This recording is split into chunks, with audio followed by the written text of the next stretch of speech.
High Admiral Vexterra stood at the observation deck of the Stellar Confederation's flagship, Eternal Dawn, her iridescent scales reflecting the soft blue glow of nearby nebulae. Her species, the Zarkax, had led the Confederation for over 3 millennia, guiding countless civilizations into the galactic community. But today was different. Today they faced something unprecedented. High Admiral, her second-in-command, Commander Rill, approached with a data crystal hovering between his four-fingered hands. "The scout ships have returned from the Sol system. You need to see this immediately." Vexterra's vertical pupils narrowed as she absorbed the data. The readings showed a relatively young spacefaring civilization, barely 3 centuries old, yet their ships defied conventional analysis. The energy signatures were chaotic, seemingly impossible. "These readings must be incorrect," she declared, her translator converting her harmonic speech into standard Confederation language. No civilization at this development stage could produce vessels with such characteristics. The data showed human ships utilizing multiple forms of propulsion simultaneously, weapon systems that appeared to violate several laws of physics, and defense mechanisms that made no logical sense. Most peculiar was their complete lack of standardization. Each vessel appeared unique, as if built for entirely different purposes. The scout team included a formal warning, Admiral, Rill added hesitantly. "They strongly advise against any military action until we better understand their technology." Vexterra dismissed the concern with a graceful wave of her scaled hand. "The Confederation has incorporated thousands of species into our embrace. Some required gentle persuasion. These humans will be no different." But as she spoke, the ship's sensors detected new anomalies. 3 human vessels had appeared at the edge of their detection range, but their method of arrival matched no known form of faster-than-light travel. They simply materialized. "Fascinating," the ship's chief scientist, Dr. EX, mumbled while analyzing the readings. "They appear to be using some form of space-folding technology, but the energy requirements for such travel should be impossible for their level of development." Vexterra completed the thought. "Yet here they are. Open a communication channel." The holographic display shimmered to life, revealing a human bridge crew. Their ship's interior looked more like a fortress than a spacecraft, with multiple redundant systems visible even from this limited view. "This is Captain Sarah Chen of the Earth vessel Prometheus," the human commander spoke, her voice calm and measured. "We understand this is first contact with the Stellar Confederation. We come in peace but are prepared for any eventuality." Vexterra's translator took a moment to process the peculiar phrasing. "I am High Admiral Vexterra of the Stellar Confederation. Your species has shown remarkable progress, but you must understand that all developing civilizations must be properly integrated into our community." The human captain's expression remained neutral, but something flickered in her eyes. "Admiral, with respect, Earth and her colonies are sovereign territory. We're happy to establish diplomatic relations, but any attempt at integration will be met with appropriate response." The Admiral's scales shifted color slightly, a sign of amusement among her kind. "Captain Chen, you misunderstand. This isn't a negotiation. The Confederation has maintained peace and order for millennia. Your technology, while impressive for your development stage, cannot hope to match our capabilities." "Admiral," Chen replied, her voice taking on an edge of steel, "I strongly suggest you review the data your scout ships collected. Human vessels are unlike anything you've encountered. We've developed our technology through centuries of warfare and adaptation. We'd prefer peaceful relations, but if forced, we will defend ourselves." Vexterra felt a flicker of irritation.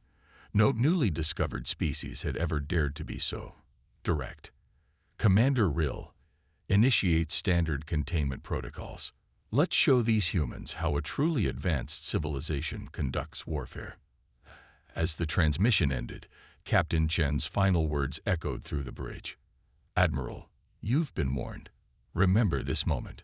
The Confederation fleet began to move into attack formation, their sleek vessels arranging themselves in time-tested patterns. But the human ships didn't retreat. Instead, they began to change, their outer hulls shifting and reconfiguring in ways that defied explanation. Vexterra watched with growing unease as her sensors detected energy signatures rising from the human vessels, signatures that shouldn't have been possible. In her 3 centuries of military service, she had never seen anything like it. She was about to learn exactly why the scouts had warned against military action and why human ships were unlike anything in the galaxy. Dr. X's sensory tentacles writhed in agitation as he studied the readings from the human vessels. "High Admiral, you need to see this. The humans, they're activating systems we didn't even detect in our initial scans." The massive holographic display aboard the Eternal Dawn showed the 3 human ships transforming. Sections of their hulls that had appeared decorative were splitting apart, revealing layers of technology that defied conventional design philosophy. What had looked like solid armor plates shifted and realigned, exposing weapon ports that hadn't existed moments before. "Impossible," Vexterra whispered. "No species would design ships with such complexity. The maintenance alone would be..." "Admiral." Commander Rill's voice cut through her thoughts. "The human vessels, they're broadcasting on all frequencies, not just communication bands, but across the entire electromagnetic spectrum." The message was simple, repeating in every known language in the Confederation database. "This is your final warning. The consequences of hostile action will be yours to bear." Vexterra's scales darkened with anger. "They dare threaten us. The Confederation that has brought peace to 1,000 worlds." She turned to her tactical officer. "Begin the containment procedure. Standard protocol. Disable their engines first." The Confederation fleet moved with practiced precision, their formation perfect after millennia of refinement. 30 warships, each a masterpiece of efficient design, surrounded the 3 human vessels. The disparity in numbers should have been devastating. The first shots were fired. Brilliant beams of concentrated energy designed to overload and disable enemy propulsion systems. But something unexpected happened. The beams simply vanished, absorbed into the human ship's outer hulls without effect. "Analysis," Vexterra demanded. Dr. X's tentacles danced over his instruments. "Their hull composition. It's not just armor. The entire outer layer appears to be composed of metamaterials that can absorb and redirect energy. And that's just the first layer. I'm detecting at least 7 distinct defensive systems working in concert." On the tactical display, the human ships began to move, but they didn't retreat or attempt to break formation.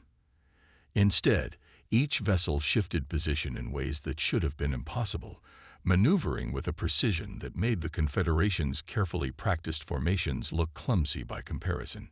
"How are they achieving that level of mobility?" Commander Rill asked, his professional composure cracking. "Their drive signatures suggest they're using multiple forms of propulsion simultaneously." "Because they are," Dr. X confirmed.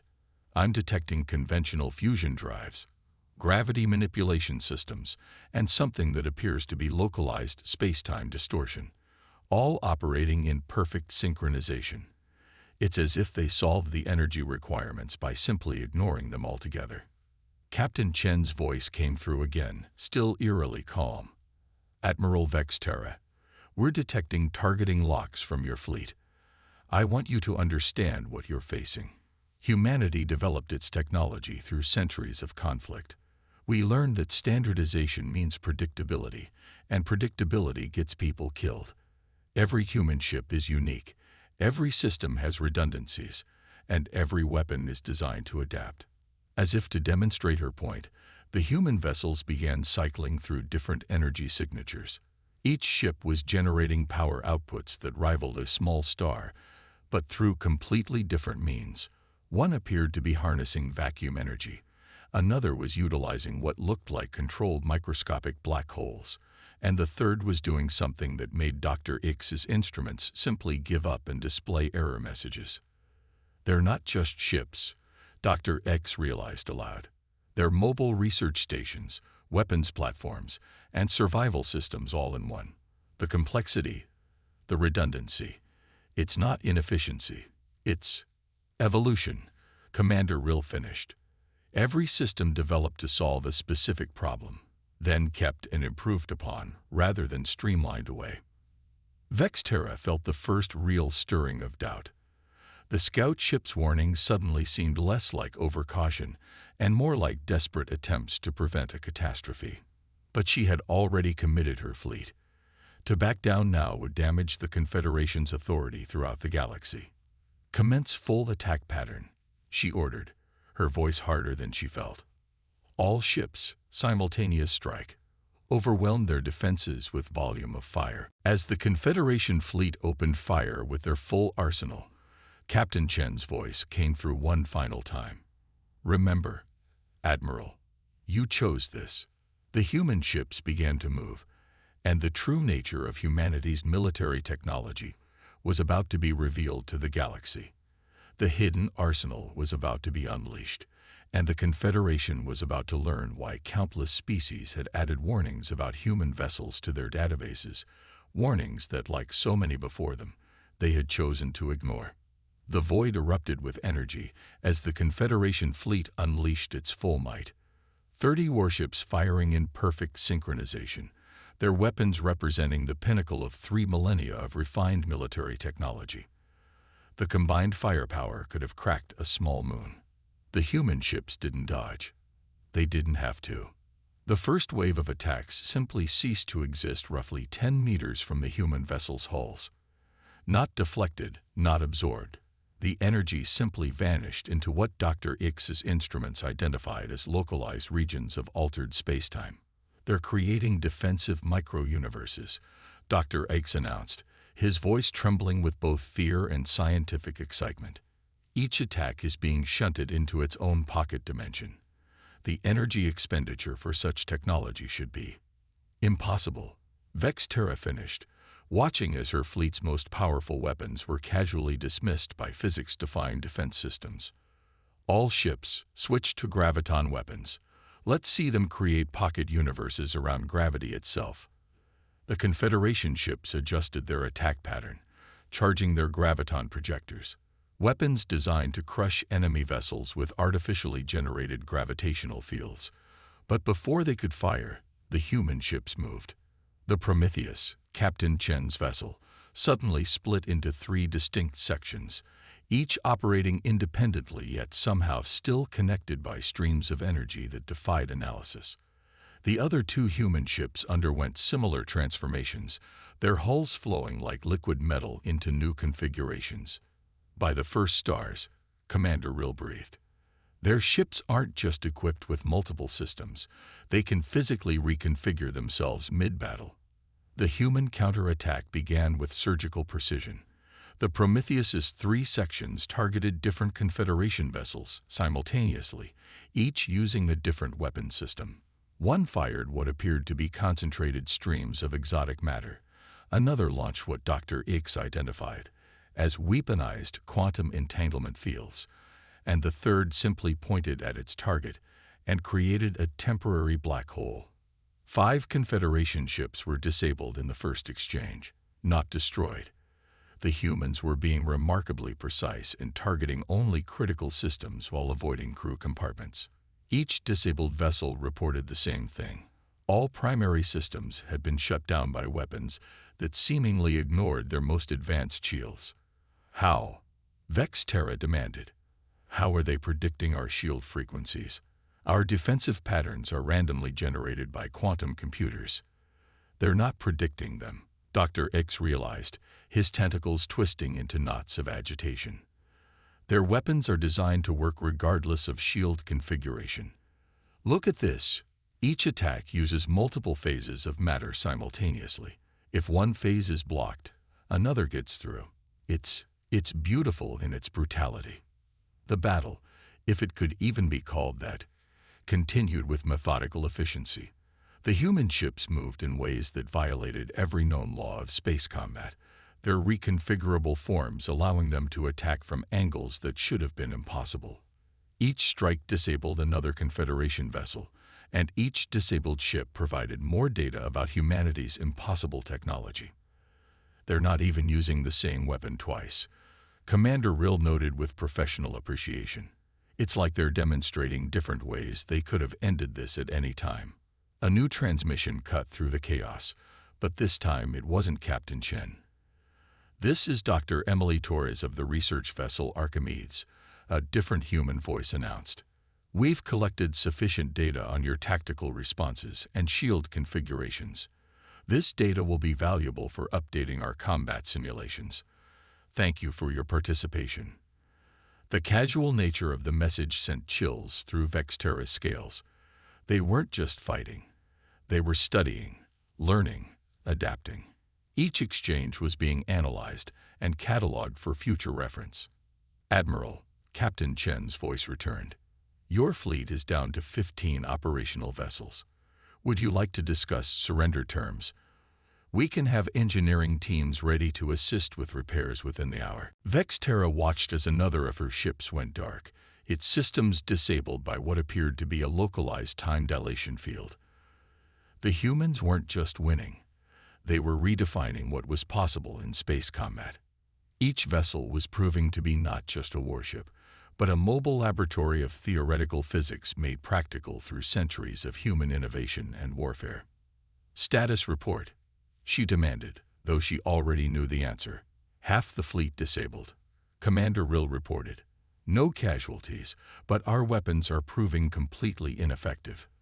Their defensive capabilities exceed anything in our database, and we still haven't identified half the principles their weapons operate on." The Battle of the Void, as it would come to be known, wasn't just changing the outcome of this encounter. It was about to change the entire galaxy's understanding of what was possible in space warfare, and humanity's place in the cosmic hierarchy was about to be dramatically reassessed. High Admiral Vexterra stood in the massive conference chamber aboard the human vessel Prometheus, her scales dulled with the gray shade of humility. The room itself was a testament to humanity's unique approach to technology. The walls seemed to shift between solid matter and energy states, and gravity oriented differently in various sections to accommodate the diverse physiology of the gathered species. "Let me understand this correctly," she addressed Captain Chen, who sat calmly at the chamber's central table.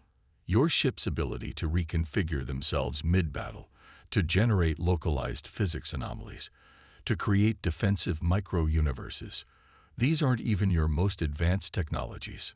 "No," Chen replied simply. "Those are our standard peacekeeping vessels. We believe showing our actual military capabilities might be unnecessarily provocative." Dr. Ix, who had been invited to the conference due to his scientific expertise, had his sensory tentacles spread wide in a gesture of complete amazement.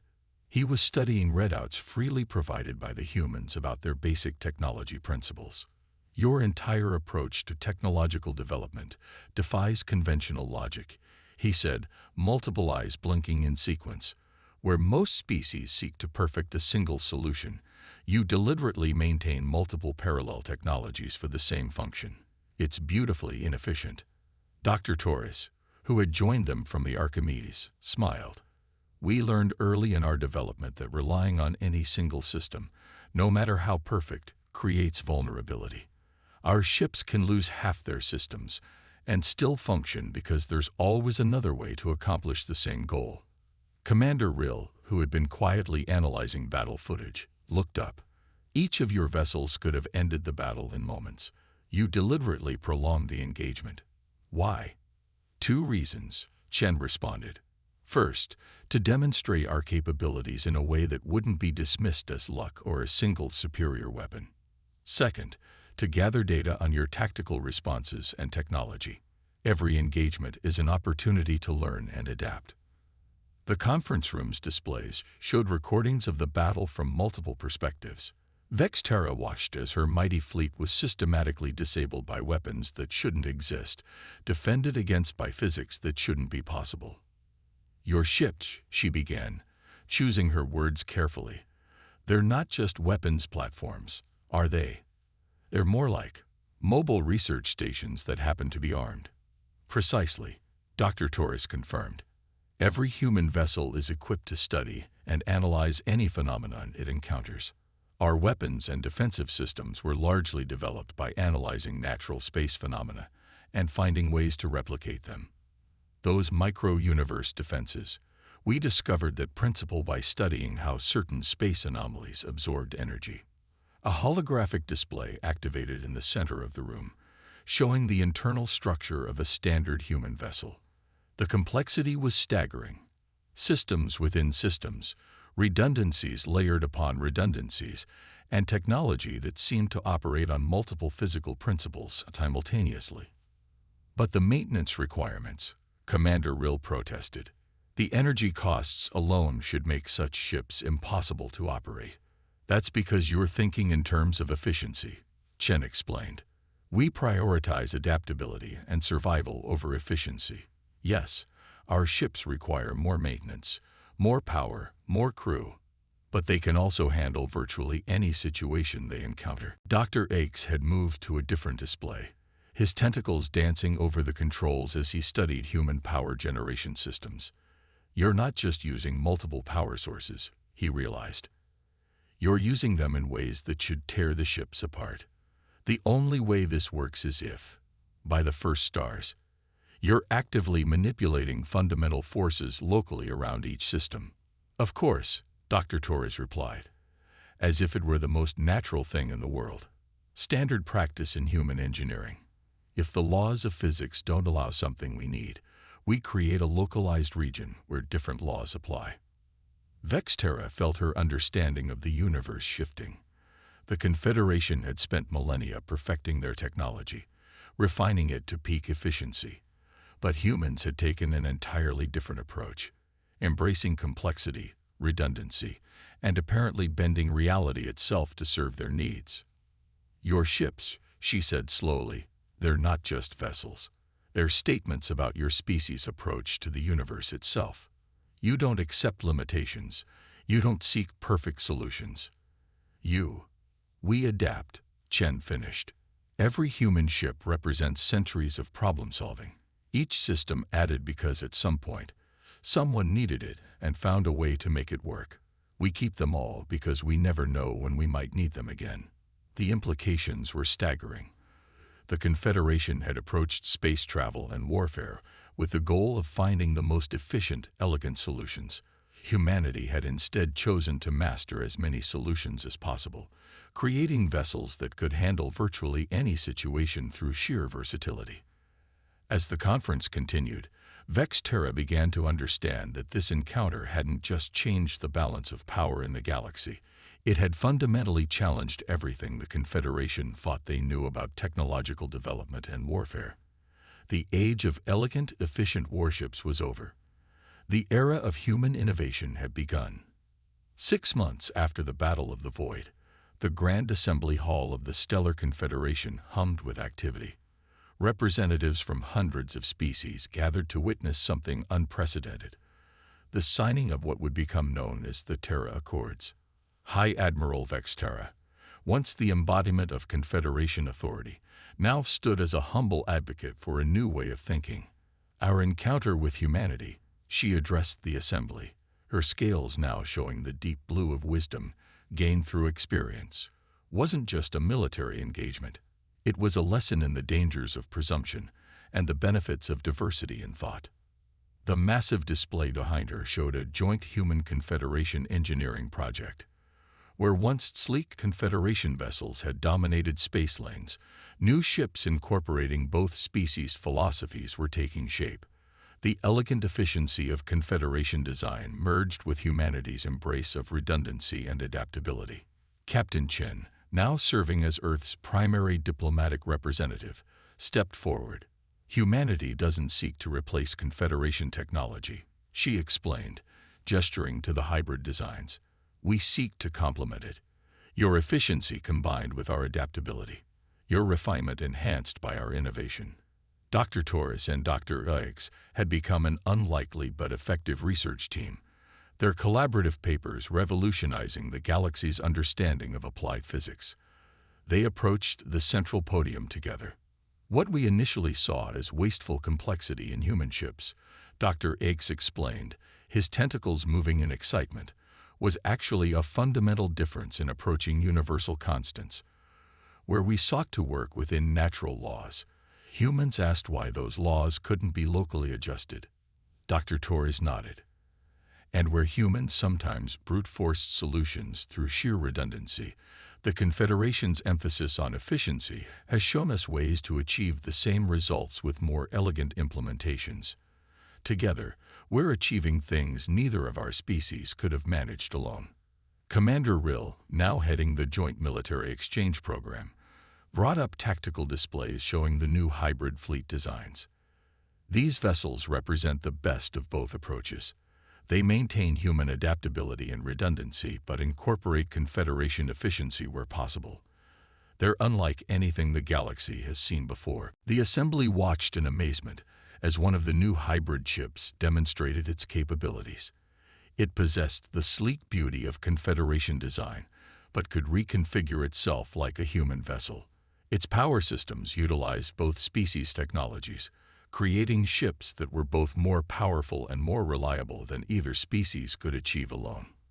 But perhaps the most valuable lesson, Vexterra continued, wasn't about technology at all. It was about approach. Humanity showed us that there isn't one correct path to advancement. Their ships weren't just machines. They were physical manifestations of a philosophy that embraces multiple solutions, that plans for failure, that values survival and adaptability over theoretical perfection. The Terra Accords weren't just a peace treaty or technology exchange agreement. They represented a fundamental shift in how the galaxy's species viewed development and cooperation. Humanity's introduction to the galactic community had sparked a renaissance of innovation and thinking. "We bring different strengths," Captain Chen addressed the assembly.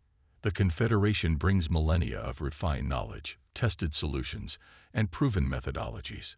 Humanity brings innovation, adaptability, and a willingness to question fundamental assumptions.